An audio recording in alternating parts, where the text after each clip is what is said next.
হযরত Umar বলে, তাহলে আর কি আই ক্যান সে, আমি বলতে চাই আল্লাহুম্মা ইন্নী আসআলুকা শাহাদাতান ফি সাবিলি, আল্লাহর পথে জিহাদ করে যুদ্ধ করব। সুবহানাল্লাহ বলতে ইচ্ছা করে না? আর একটু জোরে কোন সুবহানাল্লাহ। হযরত ওমর বলে, ইয়া রাসূলুল্লাহি, ইয়া হাবিবাল্লাহি, যদি ইসলাম কবুল করবার কারণে যুদ্ধের ময়দানে যাবার জন্য যদি প্রস্তুতি গ্রহণ করি, এখন পর্যন্ত নামাজ রোজা কিছুই করতে পারিনি, নবীজি বলেন আল্লাহ রাব্বুল আলামিন তোমাকে জান্নাতের মালিক বানায়া দিবেন।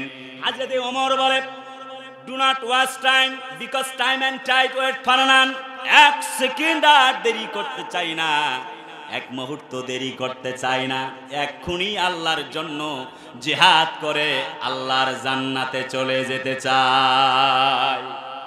সুবহানাল্লাহ বলতে ইচ্ছে করে না? এমন ছিল ঈমানের বহিঃপ্রকাশ। আজ আমার নবীকে নিয়ে কটূক্তি হয়, অথচ চতুর্দিক থেকে আমরা প্রতিবাদের ঝড় তুলতে পারি না। কথা বলে না? সাগর সাহা নামে একজন ব্যক্তি কটূক্তি করেছে আজকে আমার মুসলমানদের নবী, কলিজার টুকরা, দয়ার নবী, আদরের নবী, আমাদের প্রাণের নবী মুহাম্মদ সাল্লাল্লাহু আলাইহি ওয়াসাল্লামকে নিয়ে। আহা, আমরা বলি দল আর পার্টি বুঝি না, আমরা আমাদের মাঝে কোনো ভেদাভেদ নাই। যখন নবীকে নিয়ে কটূক্তি করা হয় তখন মুসলমানরা আর ঘরে বসে থাকতে পারে না। কথা বলে না? মুসলমানরা জীবন দিতে পারে, রক্ত দিতে পারে, মুসলমানেরা হাত দিতে পারে, পা দিতে পারে, আল্লাহর নবীর বিরুদ্ধে কটূক্তিমূলক কথা বরদাস্ত করতে পারে না, পারে না, পারে না। তার একটি প্রমাণ, একজন দাড়িবিহীন নবী প্রেমিক এক আসে কাঠমিস্ত্রি ইলমুদ্দিন ভারতের মাটিতে, যখন একজন রাজা তিনি ইসলামের বিরুদ্ধে, কোরআনের বিরুদ্ধে, নবীর বিরুদ্ধে যখন কলম ধরেছেন, রঙ্গিলা রাসূল নামে একটি বই যখন লিখেছেন রাজা পাল, তখন কাঠমিস্ত্রি ইলমুদ্দিন তাকে ডিরেক্ট হত্যা করলেন। উকিলরা বুদ্ধি শিখাই দিল, তুমি বলিও কোর্টে গিয়ে যে আমার মাথা ঠিক ছিল না বলে হত্যা করেছি। আল্লাহর বান্দা ইলমুদ্দিন অশিক্ষিত একজন মূর্খ মানুষ, কোর্টে দাঁড়িয়ে গেলাম।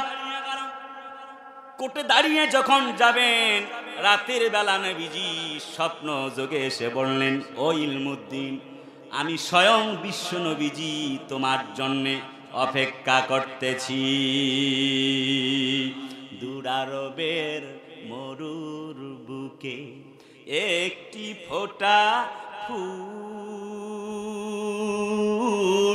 দিনী দুঃখীদের বন্ধু সেজে মুহাম্মদ রাসূল, মুহাম্মদ রাসূল।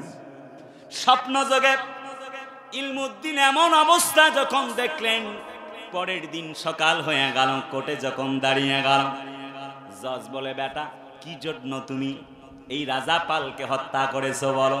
আল্লাহর বান্দা বলেন, সাতেমে রাসূলকে, নবী বিদ্বেষী কুলাঙ্গারের বাচ্চাকে নিজেই সজ্ঞানে সদিচ্ছায় নিজেই আমি তারে কোরবান করেছি, হত্যা করেছি। যা রায় হয় দিয়ে দাম। যখন রায় হয়ে গেল, তার ফাঁসি রায় হয়ে গেল। এবার কোর্টের উকিল বৃন্দ, মুসলিম উকিলেরা যখন তাকে আসবার পথে জিজ্ঞেস করছে, এখনই তোমাকে কন্ডেম সেলের মধ্যে, ফাঁসির সেলের মধ্যে নিয়ে যাওয়া হবে, তবে বলো তো ইলমুদ্দিন, জানতে চাই কি জন্য তুমি আমাদের শেখানো বার্তা বললা না? তোমার নিজের কথা, সরল কথা, সঠিক কথা তুমি কেমনে স্বীকার করলা বলো। কাঠমিস্ত্রি ইলমুদ্দিন বলে, আমি আল্লাহর নবীর জন্য, হযরত নবীজির জন্য নবী বিদ্বেষীকে হত্যা করেছি। আমি কি জন্য মিথ্যা বলবো? রাতের বেলা আমার নবীজি, হযরত নবীজি এসে বলছেন, ইলমুদ্দিন আর বেশি দেরি করবার প্রয়োজন নাই, আমি স্বয়ং বিশ্ব নবীজি হযরতে রাসূলুল্লাহ সাল্লাল্লাহু আলাইহি ওয়াসাল্লাম তোমার জন্য অপেক্ষায় অপেক্ষমান, তোমার জন্যে আমি নবীজি অপেক্ষা করতেছি। কুল ইন কুনতুম তুহিব্বুনাল্লাহ ফাত্তাবিউনি,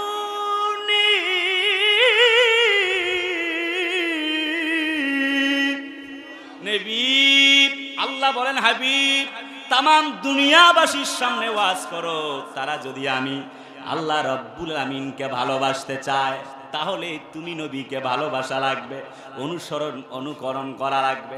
আমার মায়ের নবীজি, বিশ্ব নবীজি এমনি করে যখন দাওয়াত দিচ্ছেন কোরআনের, শোনো জাতির লোকেরা, ঈমান আনো, আল্লাহর উপরে ঈমান আনো, আল্লাহ ছাড়া আর কোনো মালিক নাই।